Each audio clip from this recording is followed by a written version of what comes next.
नमस्कार दोस्तों, मैं कुलदीप कुमार के सर आपका बहुत बहुत स्वागत करता हूं एक नई क्लास के साथ, एक नए मैटर के साथ, एक नए टॉपिक के साथ। और आज का हमारा टॉपिक है, जैसे कि चल रहा था टेस्ट, राम काव्य का जो टेस्ट चल रहा था उसके 1 से 25 प्रश्नों का टेस्ट हम पहले ले चुके हैं और उसकी क्लास भी चैनल पर अपलोड कर दी गई है, आप देख सकते हैं। और 26 से लेकर 50 तक के जो प्रश्न हैं उनका आज हम टेस्ट लेने वाले हैं। तो देखते हैं 26 नंबर प्रश्न क्या है। रामानंद के कौन से शिष्य पहले रामानुज संप्रदाय में थे? रामानंद के कौन से शिष्य? अगर आप लोगों ने पहली क्लास नहीं देखी है तो आप पहली क्लास जरूर देखें, क्योंकि उसमें राम काव्य के से संबंधित विस्तार से व्याख्या की गई है। राम काव्य के बारे में विस्तार से बताया गया है। कहने से तात्पर्य है कि आप जब 1 से 25 प्रश्न करेंगे तो आपको लगभग संपूर्ण राम काव्य याद हो जाएगा। इस तरह से उस टेस्ट को करवाया गया है। तो आप जो पहला टेस्ट है राम काव्य का वो जरूर देखें। अभी देखते हैं हम राम काव्य का 26 से आगे के प्रश्न जो है। रामानंद के कौन से शिष्य पहले रामानुज संप्रदाय में थे? रैदास, आशानंद, परमानंद या श्री आनंद? मतलब क्या कहना चाह रहे हैं कि रामानंद के, किसके? रामानंद के कौन से ऐसे शिष्य थे जो पहले रामानुज संप्रदाय में थे? रामानुज संप्रदाय। अब रामानुज संप्रदाय क्यों? क्योंकि रामानंद का जो संप्रदाय था वो तो था रामावत संप्रदाय। क्या था? रामावत। और रामानुज का था श्री संप्रदाय। रामानुज जी का था क्या था? श्री संप्रदाय। तो किस संप्रदाय में थे? इनमें से कौन सा? तो उत्तर के रूप में मैं आपको बता देना चाहता हूं, श्री आनंद जो थे वो पहले किस संप्रदाय में थे? रामानुज संप्रदाय में थे। अभी आते हैं शिष्य की बात। तो रामानंद के जो शिष्य है उनके बारे में अलग अलग साहित्यकारों के अलग अलग विचार रहे हैं। अलग अलग साहित्यकारों के हजारी प्रसाद द्विवेदी ने उनके जो शिष्य है उनके बारे में अलग माना है, और जो आचार्य रामचंद्र शुक्ल है उन्होंने अलग माना है। तो मैं अभी आपको आचार्य रामचंद्र शुक्ल और हजारी प्रसाद द्विवेदी के द्वारा जो शिष्य माने गए उनके बारे में बताता हूँ, उन दोनों में क्या अंतर है। तो हम देखते हैं कि हजारी प्रसाद द्विवेदी जी जो है वो उनके शिष्यों की संख्या 12 मानते हैं। कितनी मानते हैं? 12। और आचार्य रामचंद्र शुक्ल भी उनके शिष्यों की संख्या 12 मानते हैं। किनके शिष्यों की? रामानंद के। ये किसके शिष्य हैं? रामानंद के। लेकिन आचार्य रामचंद्र शुक्ल और हजारी प्रसाद द्विवेदी ने कौन कौन से उनके शिष्य माने हैं तो वो मैं यहां बताना चाहूंगा। 1 नंबर पर आता है रैदास, जिसे आचार्य हजारी प्रसाद द्विवेदी और रामचंद्र शुक्ल दोनों ने किसका? रामानंद का शिष्य माना है, रैदास को। मैं इस तरीके से याद करवाना चाहूंगा कि एक को याद करने के साथ साथ दूसरा उसके साथ आपको गिफ्ट में, उपहार में मिल जाए। तो रैदास जो थे वो किसके शिष्य थे? दोनों के अनुसार रामानंद जी के शिष्य थे। कबीर, 2 नंबर पर कबीर, 3 नंबर पर धन्ना, 4 नंबर पर सेन, 5 पर पीपा, 6 पर भवानंद, 7 पर सुखानंद, 8 पर सुरसरानंद। तो 8 तक जो शिष्य परंपरा है वो 12 के 12 शिष्य समान ही है। ठीक है, 8 तक रैदास, कबीर, धन्ना, सेन, पीपा, भवानंद, सुखानंद, सुरसरानंद। यहां तक पहले आप याद कर लीजिए। आप यहां तक याद कर लेंगे तो आपको दूसरा याद करने की जरूरत नहीं, कि दूसरे का भी आपको ध्यान में रहेगा कि दूसरे के भी यही 8 हैं। कौन कौन से? रैदास, कबीर, धन्ना, सेन, पीपा, भवानंद, सुखानंद, सुरसरानंद। इसके अलावा जब शुक्ल की बात आती है तो इसमें 2 महिलाएं आप और याद कर सकते हैं कि पद्मावती और सुरसरी। पद्मावती और सुरसरी ये 2 महिलाएं थी। जो हजारी प्रसाद द्विवेदी ने शिष्य बताए उनमें कोई महिला नहीं थी, लेकिन आचार्य रामचंद्र शुक्ल ने जो रामानंद के 12 शिष्य बताए हैं उनमें 2 महिलाओं को स्थान मिला है, पद्मावती और सुरसरी। उसके अलावा 2 व्यक्ति और है, अनंतानंद और नरहरियानंद। अनंतानंद और नरहरियानंद, इन 4 लोगों को हमें याद करना है। तो आचार्य रामचंद्र शुक्ल जो है उन्हें याद करना आसान है। 8 तो दोनों एक समान है। उसके अलावा पद्मावती और सुरसरी 2 महिलाएं होगी, अलग से निकल गई।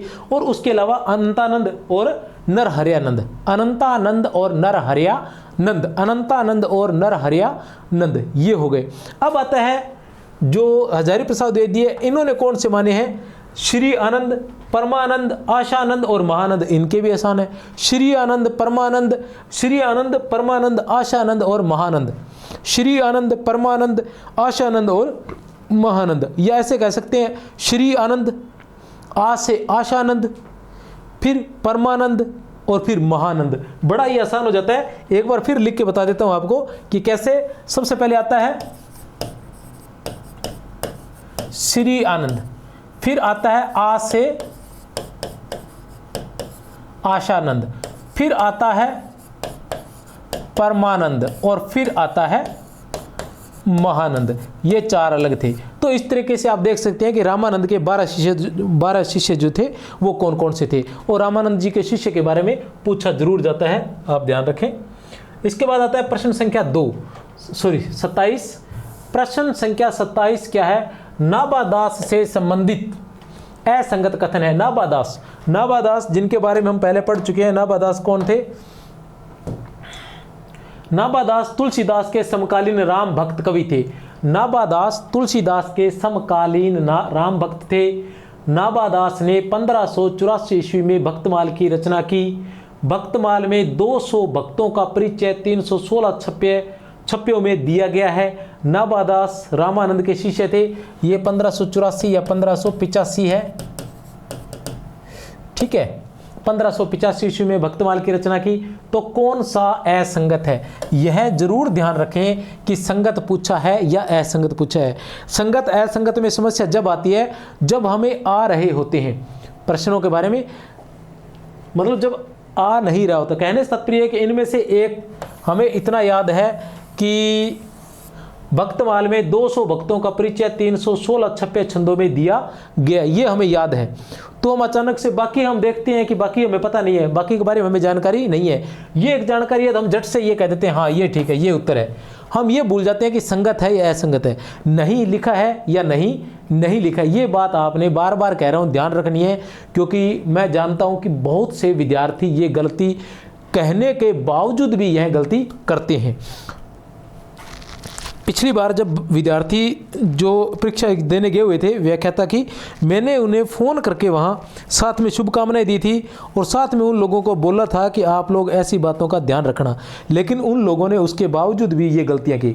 इसके अलावा एक गलती और भी है जो मैं आपको बता देना चाहता हूँ, अक्सर परीक्षा में हो जाती है कि इसमें जो हिंदी जो फर्स्ट पेपर है, प्रथम प्रश्न पत्र जो होता है, उसमें क्या होता है एक तरफ हिंदी में छपे हुए होते हैं, एक तरफ अंग्रेजी में छपे हुए होते हैं। तो मेरे एक विद्यार्थी के साथ ऐसी घटना हो गई कि उन्होंने क्या है कि बहुत इंटेलिजेंट थे और 100% उनका सिलेक्शन होना था और उसकी वजह से वो सिलेक्ट नहीं हो पाए। तो उन्होंने क्या समझा कि जो अंग्रेजी वाला पार्ट था, अंग्रेजी में बहुत अच्छे थे, लेकिन अंग्रेजी वाला जो पार्ट था उसको उन्होंने सोचा कि इधर हिंदी का ही, एक तरफ हिंदी होती है क्योंकि 5-5 प्रश्न आते हैं, शायद 5 या 7-7 प्रश्न आते हैं प्रथम प्रश्न पत्र में, तो एक तरफ हिंदी थी एक तरफ अंग्रेजी थी। तो उन्होंने सोचा कि प्रत्येक प्रश्न में अगर अंग्रेजी आ रही है तो ये उसी की अंग्रेजी होगी, हिंदी कर लेते हैं। उन्होंने अंग्रेजी की नहीं और उसी का खामियाजा भुगतना पड़ा। तो मैं नहीं चाहता कि आप लोगों के साथ ऐसा हो, तो आप लोग थोड़ा सा पेपर पर ध्यान जरूर दें कि क्या पूछना चाह रहे हैं। नाबादास तुलसीदास के समकालीन राम भक्त कवि थे। नाबादास ने 1585 ईस्वी में भक्तमाल की रचना की। भक्तमाल में 200 भक्तों का परिचय 316 छप्पियों में दिया गया है। नाबादास रामानंद के शिष्य थे। तो यह जो है यह असंगत है। नाबादास रामानंद के शिष्य नहीं थे। नाबादास किसके शिष्य थे यह भी बता देना चाहता हूं कि रामानंद के शिष्य थे अनंतानंद।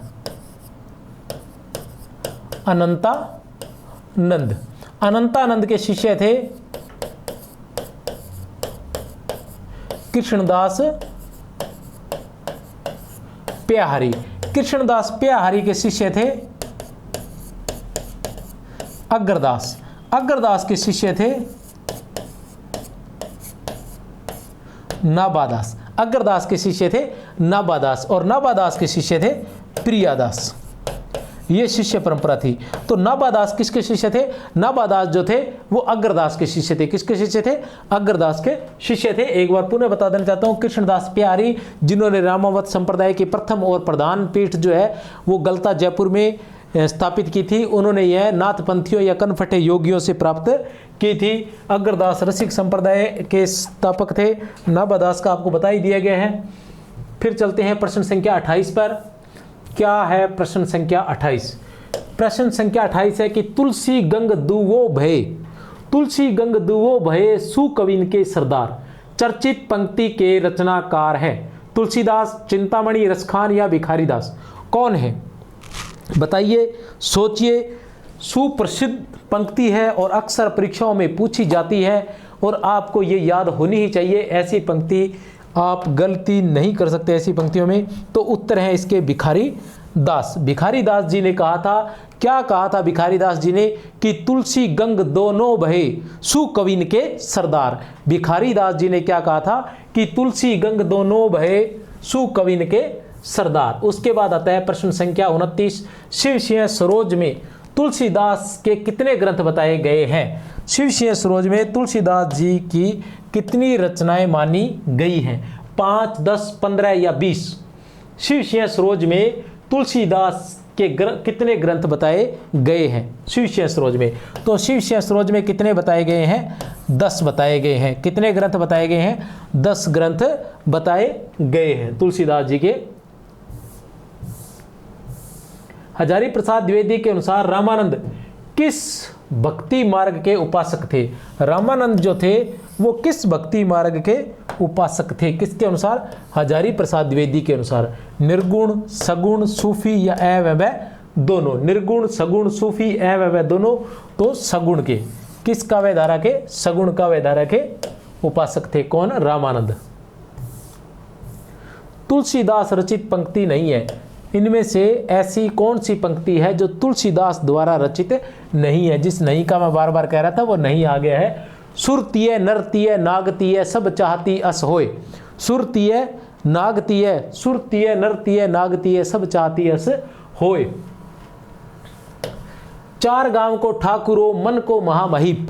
चार गांव को ठाकुरो मन को महामहीप। निगम अगम साहब सुगम राम सांचली चा। मसी कागज छुयो नहीं कलम गही नहीं हाथ। तो कौन सी पंक्ति है जो तुलसीदास जी की नहीं है, वो है डी, द ऑप्शन है।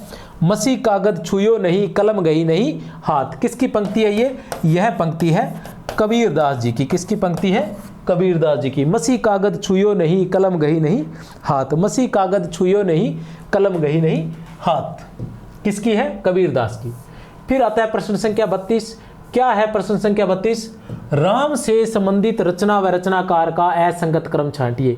राम से संबंधित भी, राम पर लिखी गई इनमें से कौन सी राम से संबंधित रचना है। ध्रुव चरित परमानंद दास की है, अष्टयाम स्वामी अग्रदास की है, दोहावली तुलसीदास की है, भरत मिलाप भी तुलसीदास की है।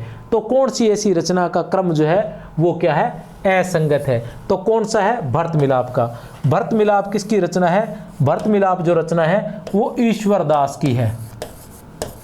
किसकी है, ईश्वरदास की। उस ईश्वरदास की है जिसने सत्यवती कथा लिखी थी, जिसने सत्यवती कथा लिखी थी। सत्यवती कथा किस प्रकार की रचना थी, यह एक प्रकार की सूफी रचना थी। सत्यवती कथा कैसी रचना थी, सूफी रचना थी, जिसे हजारी प्रसाद द्विवेदी ने प्रथम सूफी रचना की संज्ञा दी है।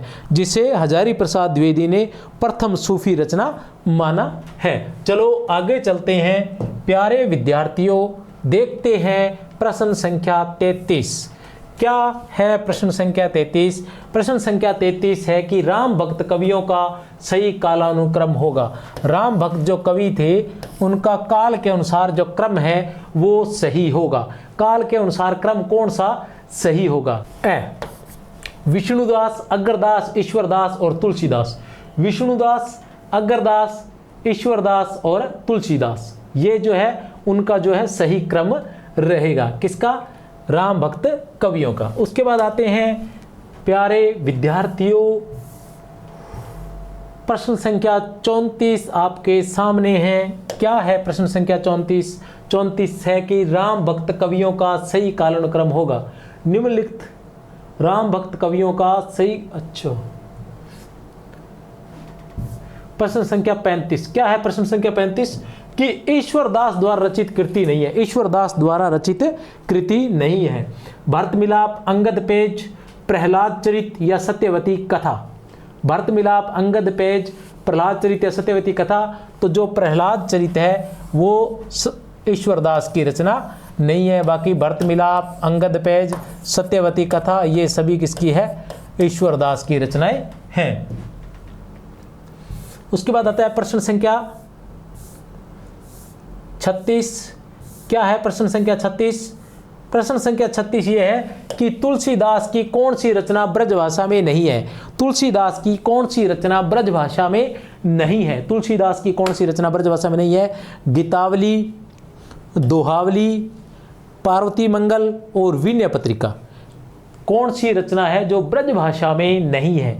कौन सी रचना ब्रज भाषा में नहीं है? तो कौन सी नहीं है? पार्वती मंगल उनकी ब्रज भाषा में रचना नहीं है। मैंने आपको बताया था कि उनकी जो ब्रज भाषा की रचनाएं हैं वो सभी अवली वाली है, अवली वाली। सिर्फ एक उनमें अवली वाली नहीं है, वो है विनय पत्रिका, वो है विनय पत्रिका। तो कौन कौन सी थी उनकी ब्रज भाषा की रचनाएं? जब उनकी ब्रज भाषा की, पहले मैं इनको विस्तार से बता चुका हूं हालांकि, लेकिन फिर भी एक बार फिर बता देना चाहता हूं कि उनकी ब्रज भाषा की जो रचना है वो कौन सी है?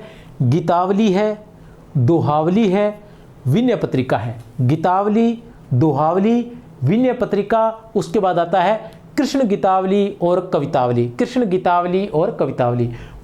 जो गीतावली है 1578 ईस्वी, फिर 1583, 1583, 1589 और 1612 ईस्वी, ये उनकी ब्रज भाषा की रचनाएं थी। कौन कौन सी?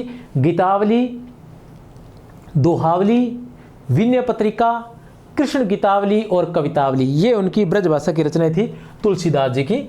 ठीक है, फिर आते हैं प्रश्न संख्या 37 पर। क्या है प्रश्न संख्या 37? ये है कि किस शाखा के भक्त सीताराम को युगल सरकार नाम से संबोधित करते हैं? किस शाखा के भक्त सीताराम को? तत्सुखी शाखा के, सब सुखी शाखा के, रामावत के और रसिक के? किस शाखा के? तो किस शाखा के? सब सुखी शाखा के। किस शाखा के? सब सुखी शाखा के। सब सुखी शाखा के जो संस्थापक थे कौन थे? रामचरण दास। इसमें जो भक्त थे वो अपने आप की कल्पना सहपत्नी के रूप में करते थे, सहपत्नी के रूप में करते थे, और सीताराम को युगल सरकार कहकर संबोधित करते थे। क्या कहकर? युगल सरकार। तत्सुखी जो है ये जीवाराम की है, पहले भी बता चुका हूँ, और इसमें जो राम की आराधना की जाती थी वो सखी भाव से की जाती थी। रसिक संप्रदाय जो है वो किसका है? अग्रदास का है। रसिक संप्रदाय किसका है? अग्रदास का है। रामावत संप्रदाय किसका है? रामानंद का है। रामावत संप्रदाय किसका? रामानंद का है। रामावत संप्रदाय के कृष्णदास प्यारी में जयपुर गलता में प्रथम गद्दी स्थापित या प्रधान गद्दी स्थापित की थी। तुलसीदास का संपादन किसने किया था? तुलसीदास रचना का संपादन किसने किया था? वियोगी हरि ने, ओम प्रकाश ने, रामचंद्र शुक्ल ने या परशुराम चतुर्वेदी ने? किसने किया था? तो किसने किया था? वियोगी हरि ने। तुलसीदास रचना का संपादन जो है वो किसने किया था? वियोगी हरि ने किया था। किसने किया था? इस रचना का संपादन किसने किया था? वियोगी हरि ने किया था। देखते हैं प्रश्न संख्या 39। क्या है प्रश्न संख्या 39? कि मात पिता जग जाई तजो, विधि हु न लिख्यो कछु भाल भलाई। मात पिता जग जाई तजो, मात पिता जग जाई तजो, विधि हु लिख्यो न कुछ भाल भलाई। विधि हु न लिख्यो कुछ भाल भलाई। उपयुक्त पद किस रचना से है? विनय पत्रिका से, कवितावली से, विनय पत्रिका से, कवितावली से, पार्वती मंगल से या गीतावली से? किससे है? तो यह पद है कवितावली से। कवितावली में क्या लिखा गया है? कवितावली में लिखा गया है कि मात पिता जग जाई तजो, विधि हु न लिख्यो कछु भाल भलाई। तुलसीदास जी की पंक्तियां हैं ये, उनकी रचना कवितावली से ली गई है, जिसे तुलसीदास की अंतिम रचना माना जाता है। लेकिन कुछ लोग उनकी अंतिम रचना जो है वो अनुमान बाहुक को मानते हैं। ठीक है, ओके। तो प्यारे विद्यार्थियों, आते हैं प्रश्न संख्या 40 पर। प्रश्न संख्या 40 हमारा क्या कहता है? ये बड़ा बड़ा दिखाई दे रहा है आपको, फिर भी मुझे बोलना पड़ेगा। तो बोलते हैं कि जनक जननी तजो जन्मी, जनक जननी तजो जन्मी, ये एक ही जैसे हैं। जनक जननी तजो जन्मी, कर्म बिनु विधि हु सृजो अवडेरे, कर्म बिनु विधि हु सृजो अवडेरे। उपयुक्त पद किस रचना से है? रामचरितमानस से, जानकी मंगल से, कवितावली से या विनय पत्रिका से? ज़्यादा समय आप लोगों के पास है नहीं, आप लोगों को जल्दी से जल्दी बताना है, तो बता दीजिए क्या है? विनय पत्रिका से। अब ये जनक जननी तजो जन्मी, जनक जननी तजो जन्मी, जनक जननी तजो जन्मी, ये बार बार ऐसा आता है। ऐसा बार बार क्यों आता है? क्योंकि तुलसीदास जी के बारे में मैं पहले ही बता चुका हूँ कि तुलसीदास जी जो थे वो अभुक्त मूल नक्षत्र में पैदा हुए थे। अभुक्त मूल नक्षत्र में पैदा होने का तात्पर्य ये है कि बहुत ही बुरे नक्षत्र में, और उसका नुकसान परिवार को उठाना पड़ सकता है। तो ऐसी स्थिति में जब वो पैदा हुए थे तो ऐसा कहा जाता है कि उनका जो शरीर था वो 5 वर्ष के बच्चे जितना बड़ा था, और जब वो पैदा हुए थे तब उनके दांत उगे हुए थे या दांत आए हुए थे, और पैदा होते ही उन्होंने मुंह से राम नाम बोला था, इसलिए बचपन में उनका नाम राम बोला भी पड़ा था। तो इस वजह से उनके जन्म के कुछ समय बाद ही उनकी माता का देहांत हो गया था, और उसके कुछ समय पश्चात उनके पिता का देहांत हो गया, और उनको बचपन में ही उनको किसको सौंप दिया गया था? मुन्नी को, मुन्नी बाई को सौंप दिया गया था। मुन्नी बाई ने पालन पोषण किया था, लेकिन उनका भी बाद में देहांत हो गया था। फिर वो किसके पास चले गए थे? नरहरिदास के पास चले गए थे। नरहरिदास के पास चले गए थे, और वहीं पर उन्होंने शेष सनातन जी से अपनी दीक्षा ग्रहण की थी।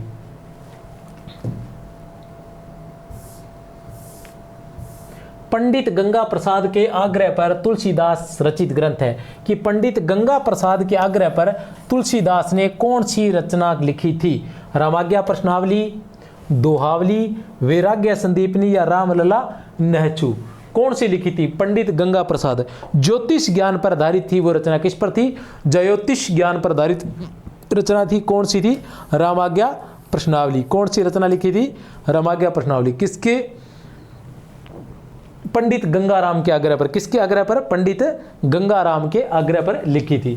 देखते हैं प्रश्न संख्या 42 क्या है। प्रश्न संख्या 42, प्रश्न संख्या 42 है कि 4 गांव को ठाकुरो और मन को महामहिप, 4 गांव को ठाकुरो मन को महामहिप, तुलसिया कलिकाल में 4 गांव को ठाकुरो मन को महामहिप किसको कहा था? महाराजा मानसिंह को, रहीम को, टोडरमल को या नाभादास को? किसको कहा था? तुलसीदास जी ने 4 गांव को ठाकुरो और मन को महामहिप किसको कहा था? ये कहा था टोडरमल को। अपने परम मित्र टोडरमल को। किसको? टोडरमल को। टोडरमल के लिए उन्होंने ये पंक्तियां लिखी थी। चलो देखते हैं आगे। आगे है हमारे पास प्रश्न संख्या 43। क्या है प्रश्न संख्या 43? प्रश्न संख्या 43 है ऐसी आरती राम रघुवीर की करहि मन, ऐसी आरती राम रघुवीर की करहि मन, हर दुख द्वंद गोविंद आनंद घन, हर दुख द्वंद गोविंद आनंद घन। क्या है उपयुक्त पंक्ति? उपयुक्त पंक्ति किस भक्त की है? ऐसी आरती राम रघुवीर की करहि मन, हर दुख द्वंद गोविंद आनंद। सूरदास, कबीर, तुलसीदास, कोई नहीं। किसकी पंक्ति है? तुलसीदास की। किसकी पंक्ति है ये? तुलसीदास की। प्रश्न संख्या 44। क्या है प्रश्न संख्या 44? हिय निर्गुण न्ययनय सगुना, हिय निर्गुण न्ययनय सगुन, रसना राम सुनाम, मनहु परट संपुट लसत, मनहु परट संपुट लसत, तुलसी ललित ललाम। उपयुक्त पंक्तियां तुलसीदास की किस रचना से ली गई है? दोहावली से, प्रश्नावली से, रामावली से या कवितावली से? उपयुक्त पंक्तियां तुलसीदास जी की किस रचना से ली गई है? तो किससे ली गई है? दोहावली से। उपयुक्त पंक्तियां किससे ली गई है? दोहावली से। बहुत ही महत्वपूर्ण पंक्तियां हैं और बहुत ही महत्वपूर्ण प्रश्न है कि भक्ति विमुख जो धर्म ताही अधर्म करी गायो, भक्ति विमुख जो धर्म ताही अधर्म करी गायो, जोग जग्य व्रत दान भजन बिनु तुच्छ दिखायो, हिंदू तुर्क प्रमाण रमेनी शब्दी साखी, हिंदू तुर्क प्रमाण रमेनी शब्दी साखी, पक्षपात नहीं बचन सभी के हित की बाखी, आरूढ़ दशा है जगत पर मुख देखी नाहिन भानी, कबीर कानी राखी नहीं वर्णाश्रम शट दर्शनी, कबीर कानी राखी नहीं वर्णाश्रम शट दर्शनी।